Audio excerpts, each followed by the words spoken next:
Welcome back to The Price of Business. I'm your host, Kevin Price, talking to you about you and your business. Got my friend on, Debbie Ortiz. She's with a great group called Cornerstone Recovery, and it's a great organization that I've been very familiar with and involved with, and love the work and appreciate your efforts, by the way, Debbie. Tell us a little bit about Cornerstone and what exactly you do for them.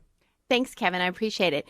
Well, as you know, I pretty much am in charge of bringing in the money so that the organization can do its work. In fact, we're doing some restructuring, and I'll be talking about the exciting changes that are going on over the next few visits.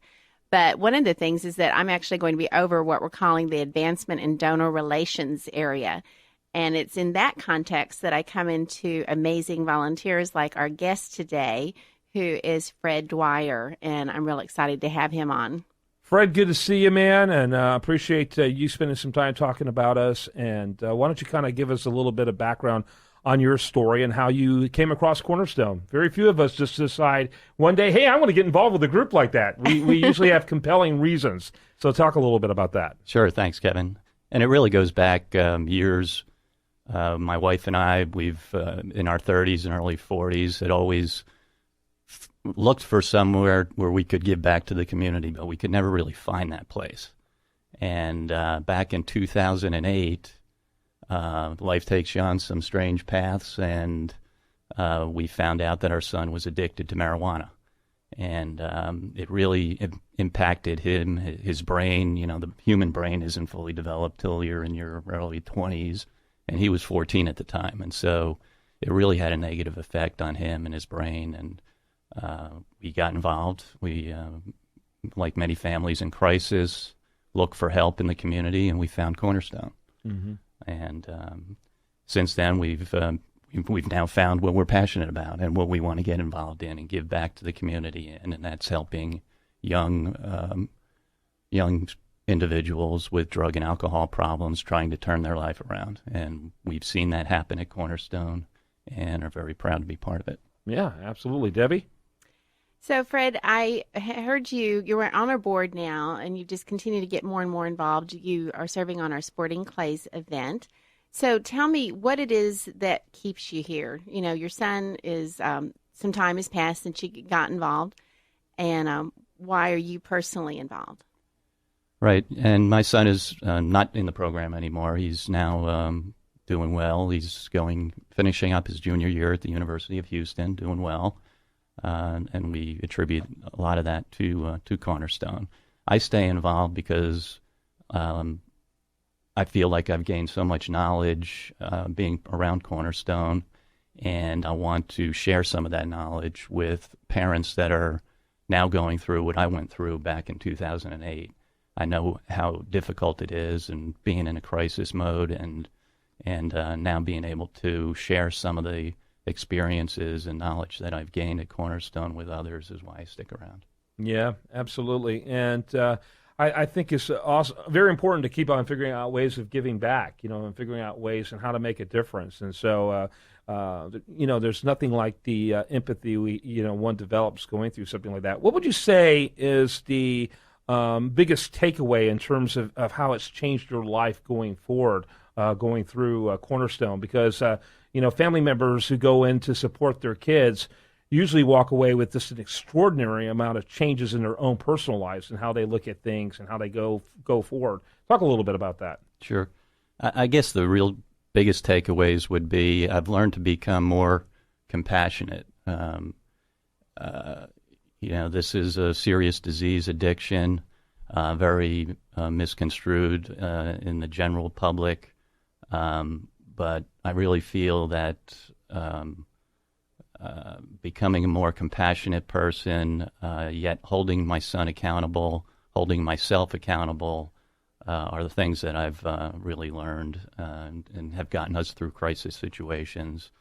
And I want to share that with others. Very good. Very good. Debbie? So, Fred, one of the things, I know you and your wife, Barbara, are very active, and you're involved in our Adventure Learning Program, which is really one of the main reasons that we're so successful. And you're involved with the bike trip. I heard you at a board meeting talk about your experience when you were on that bike trip. Could you tell us a little bit about that?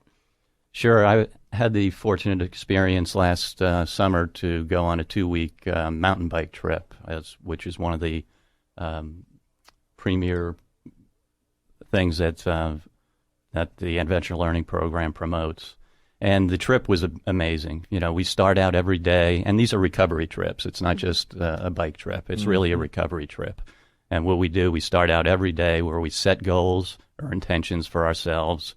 And these are day-to-day goals where we focus on what we're going to do that day, that specific day, to improve ourselves and to help the others that are on the trip with us. Then we go on a ride for 3 or 4 hours, and then we get back into camp where everybody has their own job, and that can be anything from cooking to gathering wood to fixing and cleaning the bikes. And then we have dinner, and then we have a 12-step meeting at the end of the night. And then we did that for 2 weeks straight. We went to some amazing places, Moab, Utah, Park City, places in Idaho, just some amazing places where we get together, we ride bikes, we're in nature, helping each other out and healing minds and bodies. And it's an amazing thing to see the positive energy in these kids that just several months earlier were going through some real severe problems, and to see them turning their lives around and being positive and out in nature and doing good things to their body is just it's just a great thing. You want to mention that, backed by popular demand, you've got your 3rd annual Clay Sporting Classic. There we go. Easy for me to say. I'm going to have to get my tongue bobbed after the program. Helping Cornerstone Recovery, featuring National Sporting Clays champion Brad Kidd, Monday, September 21st. And I guess we'll be promoting that over the next few months. Yep. And that's from 11:30 to 4 p.m., and it's at the Greater Houston Gun Club. And I just encourage you to go to cornerstonerecovery.org to learn more. That's cornerstonerecovery.org. About 30 seconds left. Debbie, your final thoughts. I have a quick commercial. We are recruiting sponsors right now for that event, and Fred is one, as well as his former company. He's retired from Intervest. So we're looking for top sponsors. And the bike trip that he described is just another way that people out there in the community can get involved with Cornerstone if you'd like to. So please do give us a call and look us up online. Awesome. All right. When we come back, much more for you. Do want to remind you, best content here shows up over there at usdailyreview.com. While there, make sure you like it on Facebook, follow it on Twitter, and this is The Price of Business.